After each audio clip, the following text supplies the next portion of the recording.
Olá, turma! Sejam todos bem-vindos a mais uma aula de língua portuguesa do projeto Mini Escola Virtual Aprendendo em Rede. Eu sou o professor Raoni e o tema de nossa aula de hoje é tipos de sujeito. Estão preparados? Pegue seu material e vamos lá! Antes de iniciarmos com a classificação dos sujeitos, é necessário que entendamos aí o que é o sujeito. O sujeito de uma oração é aquele termo do qual nós nos referimos a ele. É o elemento a quem se declara algo. Então, quando nós nos referimos a algum elemento, aquele termo, nós chamamos de sujeito. O que mencionamos sobre, a respeito desse elemento, nós chamamos de predicado.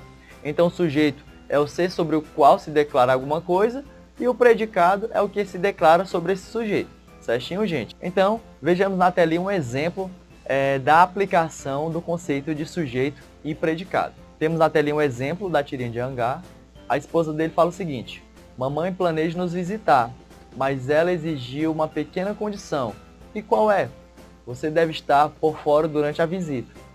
Então, ao analisarmos sintaticamente, ou seja, analisarmos nas falas das personagens a relação entre palavras, percebemos a presença de sujeito e também predicado. Por exemplo, na primeira fala da esposa de Angar, ela diz o seguinte, mamãe planeja nos visitar. Então, ao verificarmos neste enunciado de quem nós estamos declarando algo, mencionando, falando a respeito, nós temos a classificação do sujeito, que seria a palavrinha mamãe. Então, mamãe seria o sujeito e planeja nos visitar seria o predicado. Estamos falando do sujeito, mamãe, e o que nós falamos a respeito do sujeito, mencionamos, chamamos de predicado. Planeja nos visitar. Dessa forma, pessoal, sabendo o conceito de sujeito e predicado, percebemos que o sujeito ele possui algumas classificações. Como nós fazemos para entender essas classificações? Os sujeitos eles são classificados em sujeitos determinados, aqueles que nós temos capacidade de encontrar, e temos os sujeitos indeterminados, aqueles que nós não temos a clareza de identificação em uma oração. Os sujeitos determinados são sujeitos simples, composto e designacial. E temos o sujeito indeterminado. Para localizarmos em uma oração sujeito determinado, no caso simples, composto e designacial, é necessário que saibamos o que seria o núcleo do sujeito. O núcleo do sujeito é a palavra mais importante dentro do sujeito. Eu encontrei o sujeito, agora minha missão é verificar dentro do sujeito qual a palavra mais importante quanto à significação, quanto ao sentido do sujeito. Encontrei aquela palavrinha, se for apenas uma palavrinha importante, chamamos de sujeito simples. Se for duas ou mais, chamamos de sujeito composto.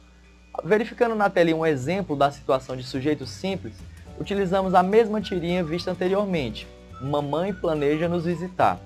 Ao analisar essa fala, essa expressão, essa oração, percebemos que mamãe seria o sujeito, planeja nos visitar o predicado. A palavra mamãe, sujeito, é formada por apenas uma única palavra, a própria palavra mamãe. Dessa forma, se apenas um núcleo, apenas uma palavra importante, nós classificaremos esse sujeito como sujeito simples. Na segunda fala da esposa de Angar, ela fala o seguinte, mas ela exigiu uma pequena condição. Temos o sujeito aí, ela, de quem nós estamos nos referindo. Dessa forma, o sujeito ela possui apenas um núcleo, também é classificado como sujeito simples. O sujeito composto, como já havia dito, é um sujeito que apresenta dois ou mais núcleos, ou seja, dentro do sujeito existem duas ou mais palavrinhas importantes quanto à significação. Veja o exemplo na telinha de sujeito composto. John e eu formamos um casal bacana, não acha, gato? É que nem meias bege e gravata borboleta de bolinha preta.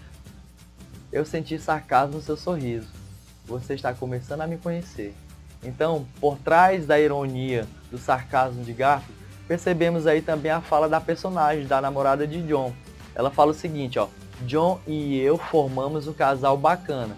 Nesta situação, nós temos o sujeito composto. O sujeito seria John e eu.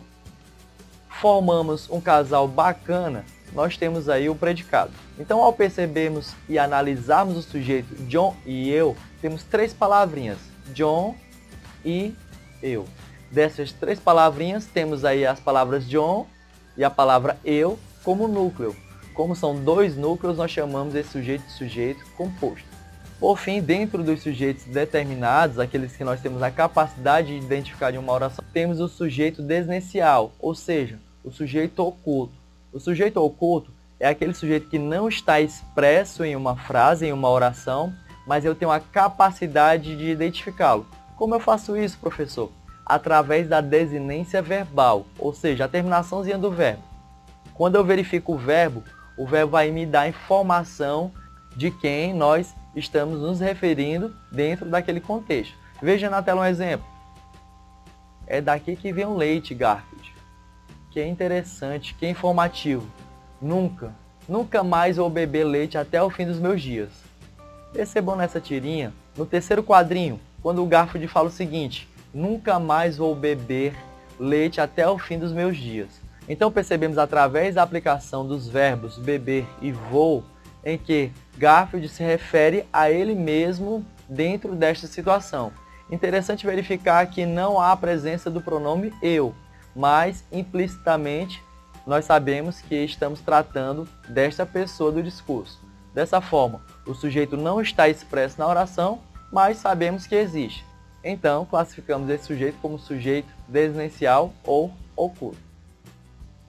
Por fim, temos o sujeito indeterminado. O sujeito indeterminado, gente, é aquele que nós não temos uma clareza, uma certeza de determinar quem é aquela pessoa, aquela entidade, aquela ação, aquele sentimento, aquele ser que desenvolveu a ação verbal. Dessa forma, o sujeito indeterminado, nós não temos a clareza de encontrá-lo em uma oração. Veja o exemplo a seguir. Colocaram uma cesta com gatinhos na minha porta. Ele sabe que eu não resisto. Adoro cestas. Então temos aí essa tirinha bem sarcástica em que percebemos a utilização de um sujeito indeterminado. Na frase da personagem, quando ela diz assim, ó, colocaram uma cesta com gatinhos em minha porta. Percebemos através da ação verbal que alguém praticou a ação de colocar a cesta na porta da personagem. No entanto, nós não temos essa clareza, a própria oração não nos dá a clareza para identificarmos o sujeito. Então, quando temos a aplicação desta situação, nós chamamos de sujeito indeterminado. Existem duas regras básicas do sujeito indeterminado. O verbo está na terceira pessoa do plural, no caso, colocaram, e não há presença de sujeito, ou o verbo na terceira pessoa do singular, mais o pronome se. Além do exemplo da tirinha, temos mais dois exemplos que nos trazem esclarecimentos sobre essas regras.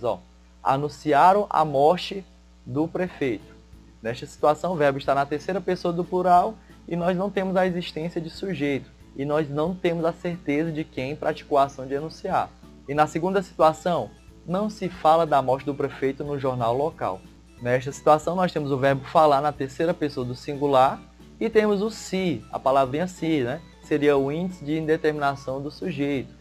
Através dessa forma, dessa regra, percebemos que não temos um sujeito claro na oração. E aí, pessoal, deu para entender um pouco mais sobre os tipos de sujeito? Então faça as questões propostas do bloco, estude com seu professor em sala de aula esse conteúdo e, se possível, deixe aqui suas experiências nos comentários. Até a próxima!